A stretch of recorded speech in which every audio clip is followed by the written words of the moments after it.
I often get advanced students in my lessons whose circular breathing already works quite well.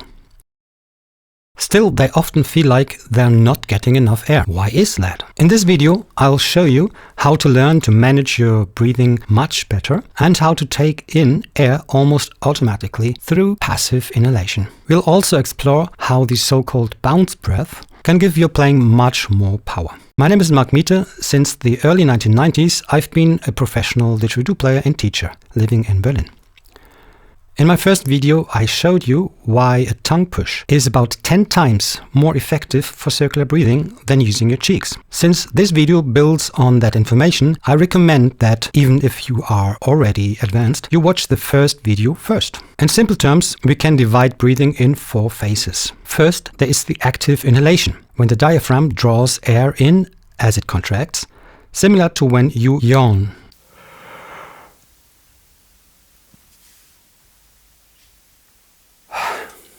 Second, we have the passive exhalation, when the diaphragm relaxes and falls back to what's called the resting or middle position. You can connect this with a sigh if you like. The first phase again, active inhalation.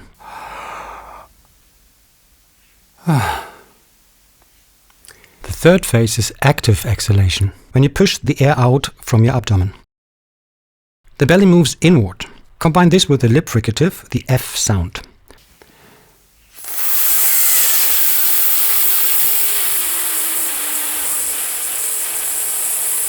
Imagine your abdominal cavity is a balloon.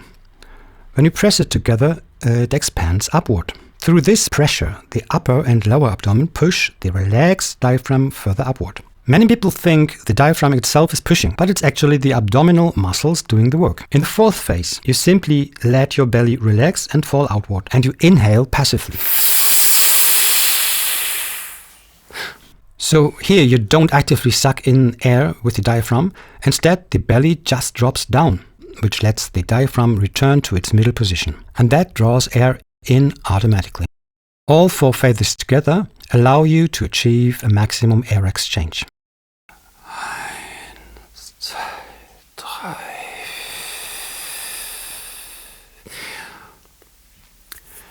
If you can use the third and fourth phase optimally, your playing will benefit tremendously. Most people focus too much on the active inhalation, the first phase.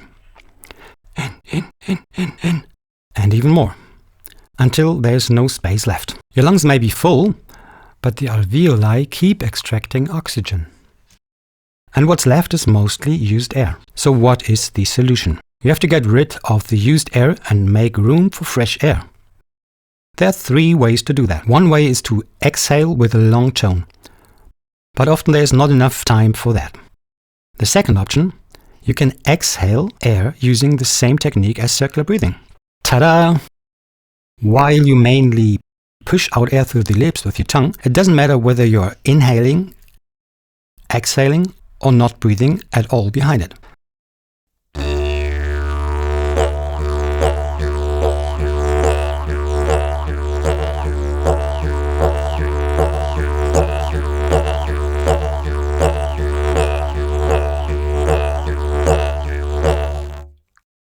The sound coming out of the didge below stays the same. With a little practice, it's not that hard. But the most relaxed way is not to let it get that far in the first place. Singers, professional speakers and wind instrumentalists know the term diaphragm support, abdominal support or breath support. You're already doing this in the third phase, the active exhalation. You support the tone, which makes it much more stable and louder. First without support. Now with support.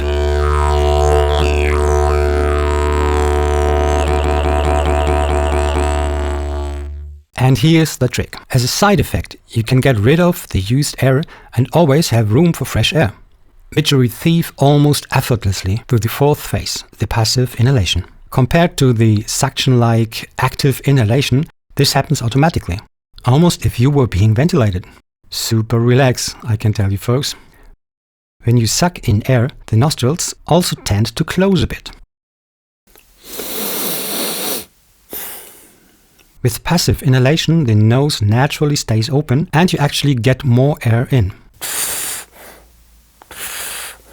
If you're worried that this little bit of air won't be enough, let me show you the ratio of inhalation to exhalation.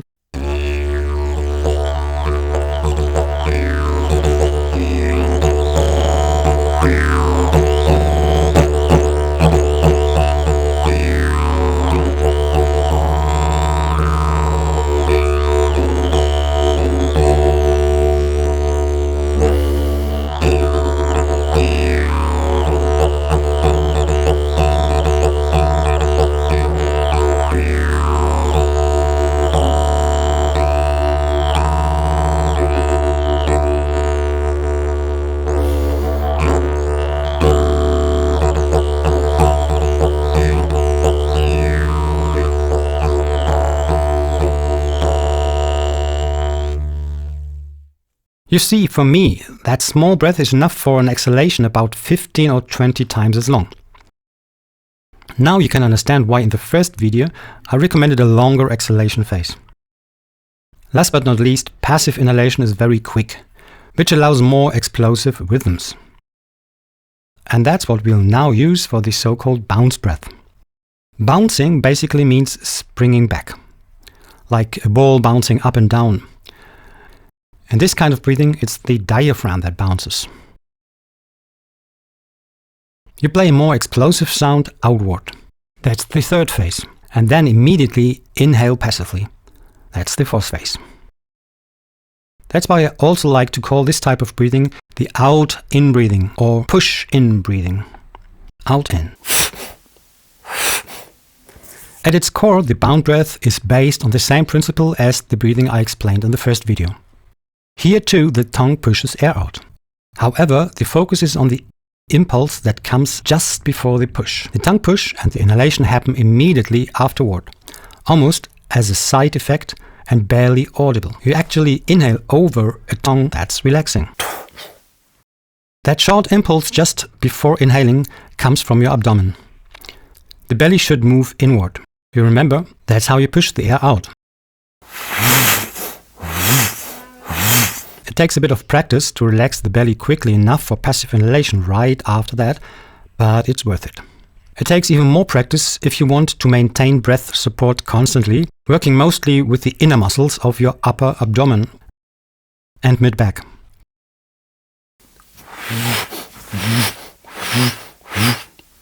To practice the bounce breath, let's take the D sound. In the first video I gave you the rhythm da-da-unke. Now we'll just take 2 beats from that. The exhalation with the da and the inhalation with the tongue push with hm. So da, da, da.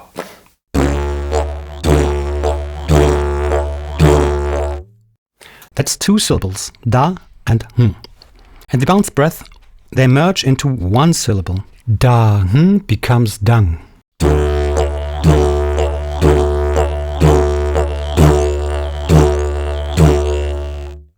So it's the same process, just happening faster. One way to get there is to play the rhythm faster and faster. As you do, the breathing moves closer and closer to the da until it becomes 1 syllable. Then you slow back down, but keep the breathing attached to the da.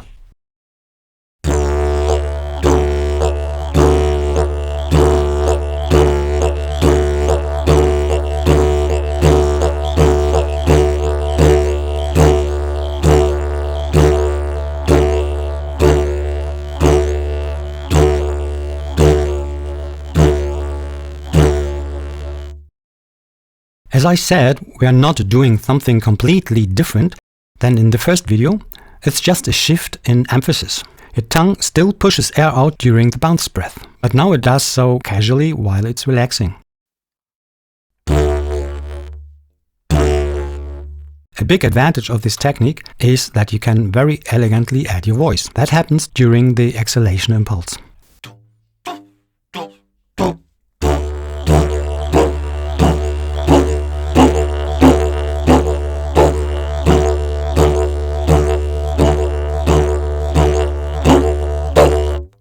The bounce breath can be integrated into an infinite number of rhythms.